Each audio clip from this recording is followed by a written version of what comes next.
It's network marketing because your net worth is going to be determined by your network. And most of our networks are like this in the beginning. You go through them pretty fast. If you're going to go pro, your network has to become infinite. Your network includes everybody you meet that you want to add to your network. So that requires a lot of enthusiasm for the process of connecting with people. And so enthusiasm is just that energy, you know.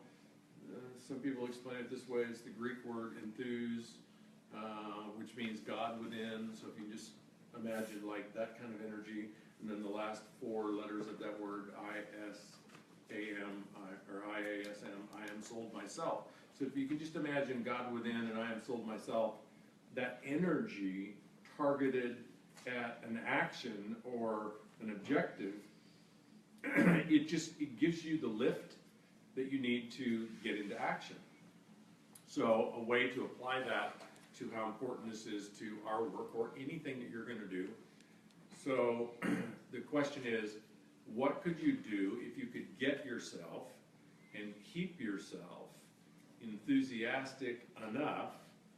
And now let's ask, well, what is the one thing that we have to do on a regular basis? And if we don't do that one thing on a regular basis, nothing else in our business happens. It's connecting with people, right? And it's inviting them to take a look. So what if you could get yourself and keep yourself enthusiastic enough about connecting and inviting? Think about that. Get yourself enthusiastic enough about the process. I'm not talking about the end result, you know, I want to become a gold or a whatever. I'm talking about the process that will get you there. What if you could get yourself and keep yourself enthusiastic enough about the process? What could you do? What's the answer to that in Young Living? Huge, infinite levels. Anything you want. Right? Yeah. Anything. So, but yet, if you want to prospect people really bad, most people would think, well, then you will. But what I learned was this very powerful distinction between what we want and what we're enthusiastic about doing, or what we see ourselves doing. So we want lots of stuff. A way to assess that is, think of something you've wanted your entire life. You've really wanted it really bad your entire life, and you're not any closer to getting it today than you were when you first figured out you wanted it. You got some things like that in your life? That's because desire doesn't make any difference. Doesn't make any difference at all. You can want something so bad you're just bleeding for it. And if your story about what you need to do to get it, like connecting and inviting, if your story, your expectation, the way you see yourself sabotages it, doesn't matter how bad you want it. And in fact, the worse you want it, the more you'll beat yourself up in the process of trying to get it. It'll just become frustrating.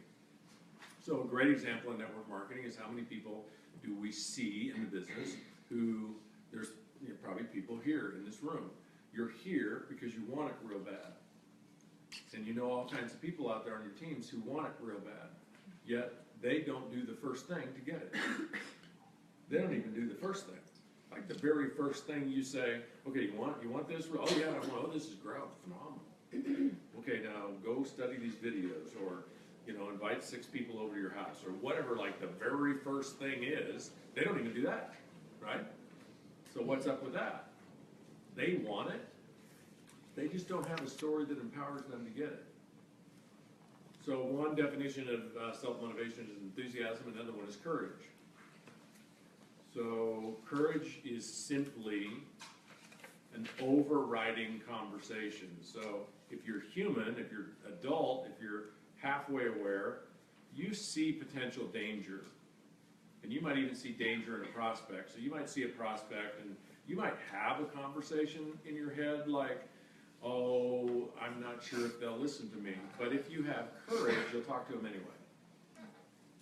You might have a conversation about, oh, I'm afraid about getting up in front of the room and talking. But if you have courage, you do it anyway. All right? You don't need courage unless what's present is a conversation about fear. If you don't have any fear, you don't need any courage. So think about the daily routines that we're up to in our business, whether it's talking to people, and the other place that maybe you guys haven't dove deep into yet, but you will as your leadership grows is at some point when in your leadership process, you're going to have to start as a leader making unreasonable requests of people. And you're going to have to start to intrude and disrupt people's behavior. You're going to have to call people out on the carpet. You're going to have to call people into the room and say, look, your gossip is toxic. Your gossip is killing you, it's killing your business, and it's killing everybody within a 100-yard radius. And if you don't stop it, you're out. What do you mean I'm out? You're out. Like, I'll out you publicly if you don't leave, but you're out. Now, how many of you are highly uncomfortable even hearing that? No, it's the energy change. What? So how many of you would be uncomfortable having that conversation with somebody? Well, of course. Can't even imagine it, right? But if you're a leader, you'll have those kind of conversations. If you don't, toxic people will kill your business. Whether they're gossips or negative or, you know, I've got in my organization, it's fresh because he just did it again this morning. Not in the bliss business, but he did it in our, I mean, this is like a brand new guy, hasn't really done anything in the business yet. But no matter what I'm doing in the group, if there's an opportunity for him to raise his hand, get attention, and then like I'm usually coaching people to some degree. So what he likes to do whenever there's an opportunity is he likes to raise his hand and say, you know, I'm just reading about this in a book, and you know, he likes to like bring his ego into the conversation, and if I'm coaching somebody, he likes to try to coach them too. And this is a guy that, you know, he hasn't put 3 people together yet in a paper bag, so. So, now, and he's very stubborn because I've already had this conversation with him a couple of times. Look, this is your ego showing up at the meeting, it's very disruptive, nobody cares what you think about some book you read, and nobody wants to hear your coaching, it's all about you, it's not about the other person. It's disruptive, it makes you look bad, stop doing it. Or we won't let you in the meetings anymore. I don't think he heard it, he keeps coming out. So what do I have to do? I have to ramp up. I have to, like, that was the polite diplomatic, I was very polite and diplomatic. He couldn't hear that.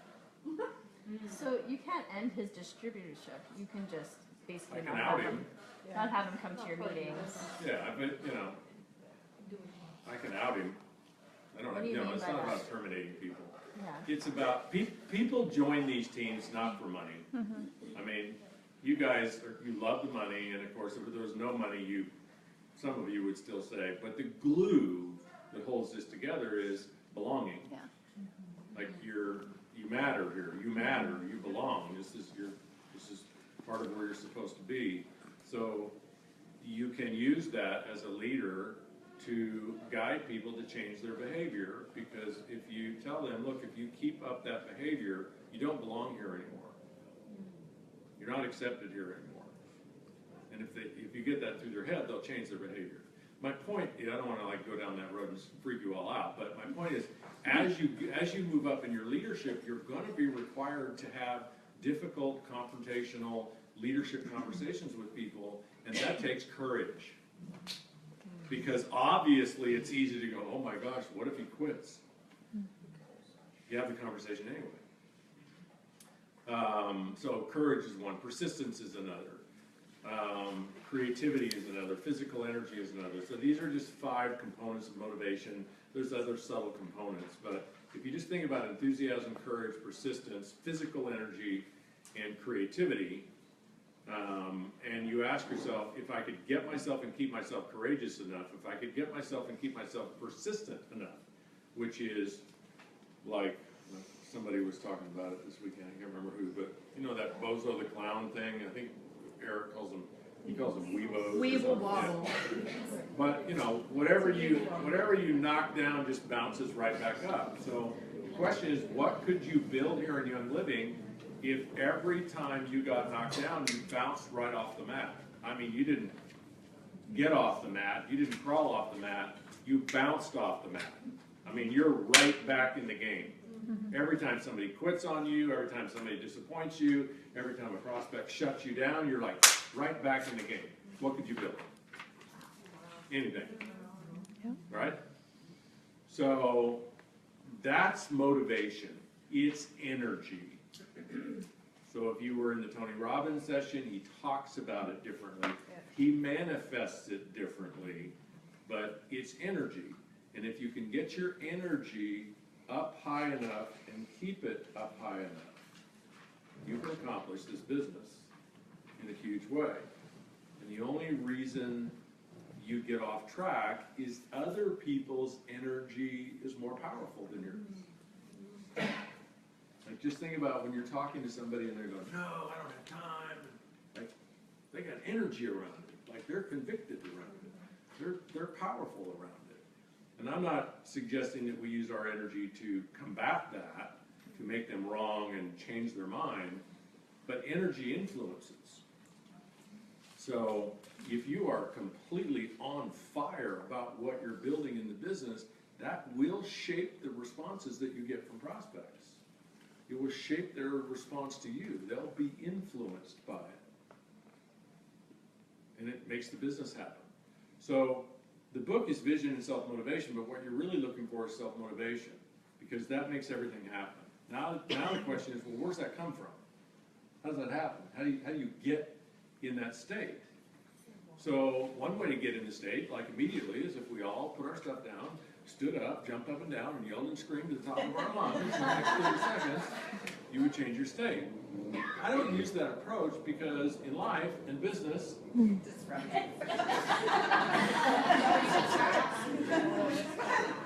mean, Tony literally carries around a mini trampoline with him everywhere he goes. That's how he gets in the state. So how he gets in the state to come out and hit it hard for 3 hours is he's behind the curtain jumping on a mini trampoline. Have you seen the Netflix documentary? So you can also change your state just by asking yourself, or you can change somebody else's state just by asking people questions. So the answer to a question creates a vision. So the connection is, over here is motivation, this is what we want, so how do we get there? How we get there is what I call vision. And I have to define it as I call it, because lots of people use the word vision for all kinds of stuff. In 1995, when I wrote the book, I don't think people were using the word vision for anything other than being able to see. But, you know, now it's probably its most common use is if you have vision, then, you know, basically what people are talking about is, you know, you see big world-changing kind of things. And I don't use vision that way either. The way we use vision in the book is story is really the best analogy, or movie. So if I say to you, okay, we're talking about, you know, how many of you are not golds? Okay, so we'll use that. So if I say to you, gold by, when's convention? June. So if I say to you, gold by June, like, I propose that those of you who aren't gold, go gold by June. That triggers in your mind a movie. It's like tuning in a television station. And if you have a clear vision around gold by June, what the television station will look like is it'll be a clear signal, so it'll be a clear picture, not like in the old days when you dialed it. I know this is, some of you have no idea what I'm talking about. You used to have to get up and go over to the TV and turn this knob. And then it's like, it would get like all fuzzy, and then you could actually see the picture. Then you go sit down, and the wind would blow, and it would go fuzzy again. You have to get up. That's like tuning. So if when I say gold by June, you get a clear picture like, oh my God, yes, that would be me on stage, and there'd be 30 of us on stage and going across. And not only that, but you're clear about like, what does it look like between here and then? So you know exactly what your volume is now and what your team looks like now, and you know what your team would have to do between now and June for you to, like, you know the whole thing. You know it cold. You could write a book about you going to gold by June. Short book, but you could write a book. And there's a movie around it. That's a vision. And basically what it is a storyline, a script, and it's produced in a movie. The way our mind works is it starts with words. So we use words. The words are converted to pictures. And then we oftentimes convert those to sort of mini movies that might last a nanosecond or 2 or 3 seconds. Just these little movies. And that's how our brain works. That's how we think. When you say I'm thinking, you're actually having a conversation with yourself, words. And the words that are powerful are words that automatically convert to pictures. So if I say the word some, like, here's a lousy vision. I want some extra money. The problem with that is the mind cannot convert the word some to a picture because it doesn't know how much you mean by some. Make sense? Yeah. So the words that you want to use are words that the mind converts to pictures. And so that provides clarity. And to the degree that there is clarity, and to the degree that there is contrast, these are two sort of technical points, but they're very important. You have to have clarity, and then you have to have contrast. And what contrast would be is if your volume is, how much volume does it take for gold? So if your volume is 10,000 a month now, and the vision that you're looking at pursuing is gold by June, the gap is $25,000 a month in volume. That's what you're missing, right? Yep. So if you're at $10,000 a month now, and you want to have a vision of $35,000 a month in volume, the gap is $25,000. To the degree that there is a gap, and to the degree that your vision about gold in June is crystal clear, your body chemistry changes instantly. Just like that, instantly. And you generate energy. You're like a nuclear reactor. And that energy is applied to manifest. So y'all remember The Secret? That movie or the book or whatever it was? It was a really incredible ploy those guys did. They made all this hoopla about The Secret, and then they did this big 30 minutes about The Secret. They never really told you what The Secret was. They just told you there was a secret, and if you buy their course, they'll tell you what it is. But the secret is that you and I can manifest anything by taking advantage of those dynamics. That to the degree there's contrast and to the degree there's a gap, our body chemistry changes. And one of the ways we know our body chemistry changes is we get enthusiastic. So it's just energy. So body chemistry is energy. Energy looks like enthusiasm. So if you had a crystal clear vision about going gold in June, then the next thing that would come from that is, okay, you would ask yourself, okay, I'm going to do it. Now, how am I going to do it? And that would hopefully lead to some sort of business plan, even if it was a loose business plan. What's one of the things you have to do if you need to make up a gap of $25,000 a month in volume? What's one thing you must start doing massively between now and June? One thing. Connecting with people. Connecting, recruiting, prospecting, closing, follow-up. So it's all in that. So you have to get in massive action, right? Well, when your body chemistry changes around that vision, you get enthusiastic about doing those things. So it no longer becomes hard. You no longer struggle. You no longer try. So all of you that are struggling, all of you that are trying, all of you that hold it as hard, you have a vision that leads you to struggle. You're actually motivated to struggle. And it's totally different from what you want, right? You don't want to struggle, but I don't know if you'll tell the truth, but do you have any kind of conversation in your body, in your head about this business is hard?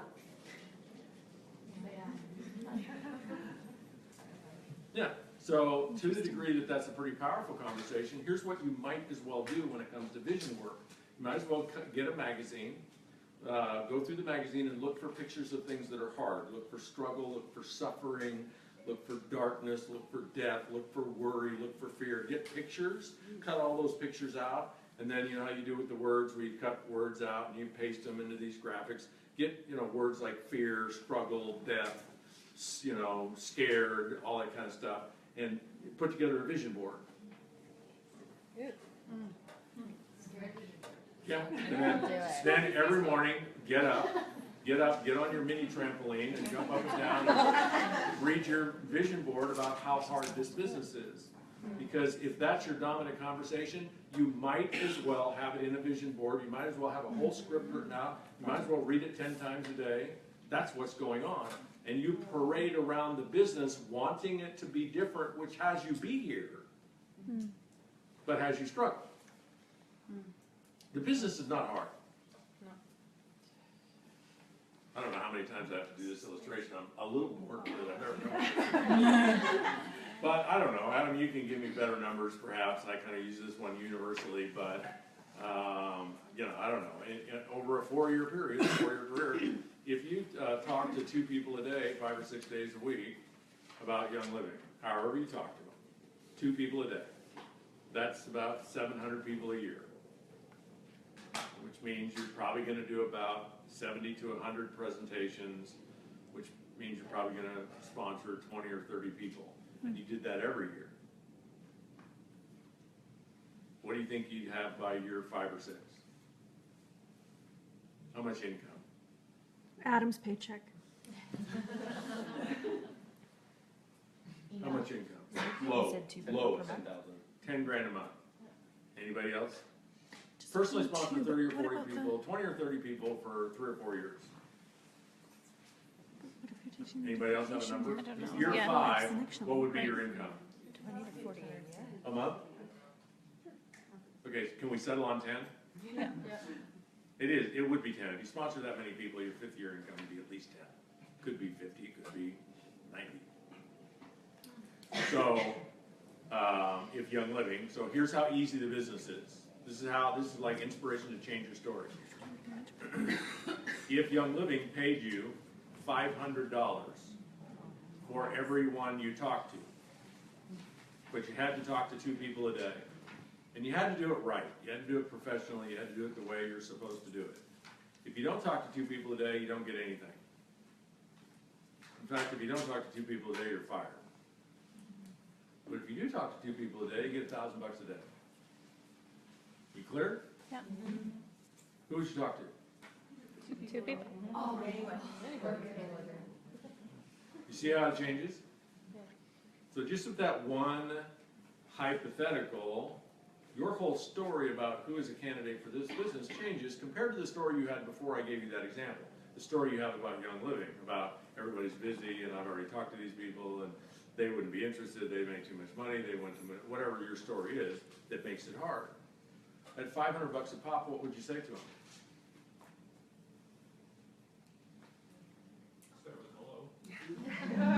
Here's the answer. I'll say this all the time. You don't know. You think you might know, but in the moment, you don't know what you'd say to them. And you can go to 1,000 GoPros and spend weeks and weeks and weeks learning from people about what to say to them. And unless you use a script, which I don't know, do you like scripts used on you? No. Unless you use a script, I suggest no matter how much training you have, you don't have any idea what you would say to somebody. I have a lot of training. I've been doing this for 40 years. And whenever I meet a prospect, I have no idea what I'm going to say to them. No idea. None. In fact, I don't want to know. But I'm highly motivated to talk to them. Like I was going to get $500. So guess what I do to get the $500? Talk to them. I make it up. I start with hi. I start with eye contact. What happens from there? I don't know. They look the other way and say, shut up. And I say, oh, next. So these are 2 places we make it hard. We have this whole hard conversation about who do we talk to, and then we have this whole hard conversation about what do I say to them, and then we have this whole rejection hard conversation about what do I do if they say no.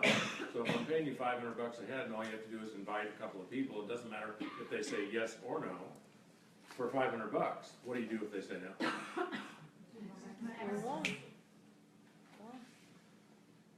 In fact, you could say, could we take a selfie? Because I just made $500.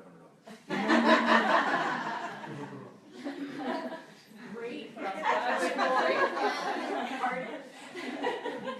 And here's a copy of the 4-year career.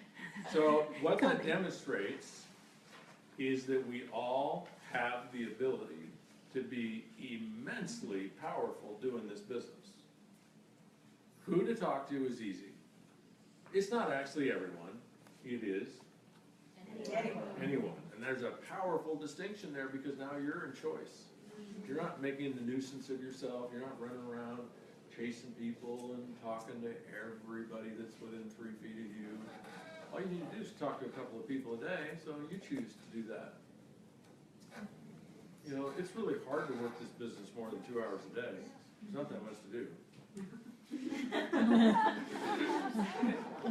Not that much to do.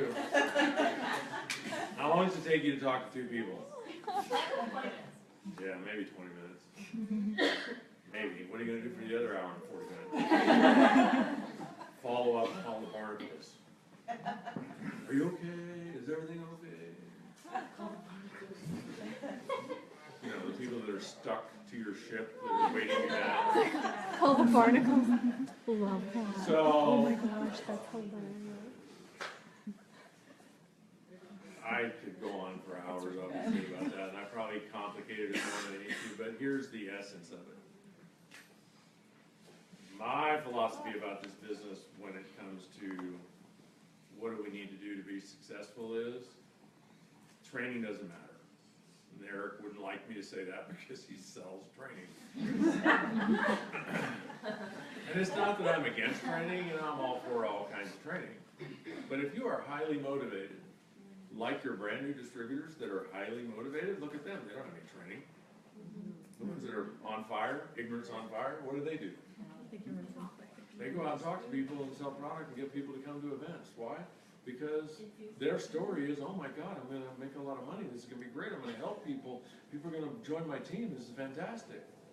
And, you know, they're like a 1-year-old who, you know, everything is like the world revolves around them. Like kids are like, anything is possible. The world revolves around me. Take care of me, feed me, give me an ice cream. I want. Like everything's possible. And, you know, somewhere around 2 or 3 or 4 or 5 years old, that just starts to change. Same thing with new distributors.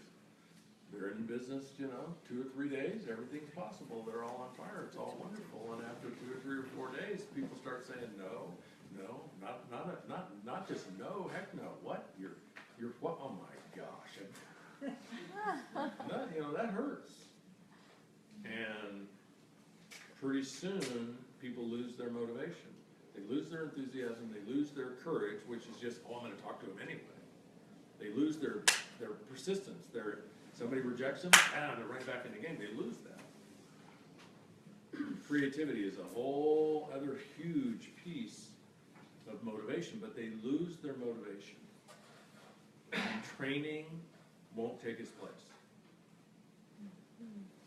Training is good. Skills are great. Skills are fabulous. Most important thing is motivation. And here's the conundrum. Here's the catch-22. How many of you have read Mach 2? So, you notice, you've been doing this work for a while, you notice that the work is not natural. Like it's counterintuitive. Like you have to actually work to get motivated. It's work. It's counterintuitive. It's like, what? I can't just hang out with the story that's naturally in my head? No, you don't. If you want to be successful, you don't get to worry. You don't get to be fearful. You don't get to blame. You don't get that story that you had your whole life. You got to change the story. Well, really? What's that like? Well, you have to write it out. Write it out. Ooh, I don't like writing. I can't think of what to say. I'm stuck. You know, all that kind of stuff. No, then you got to read it to yourself 2 or 3, 4 times a day. Oh, I don't like doing that because I think I'm a phony, and I have this conversation about I'm lying. So it's like hard, right? Because it's counterintuitive. It's different. So the catch-22 about motivation is you have to be motivated to get motivated. Well, how the heck do you do that?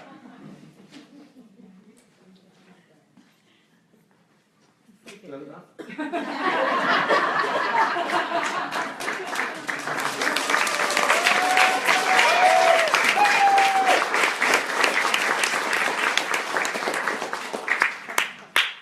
That was cool, wasn't it?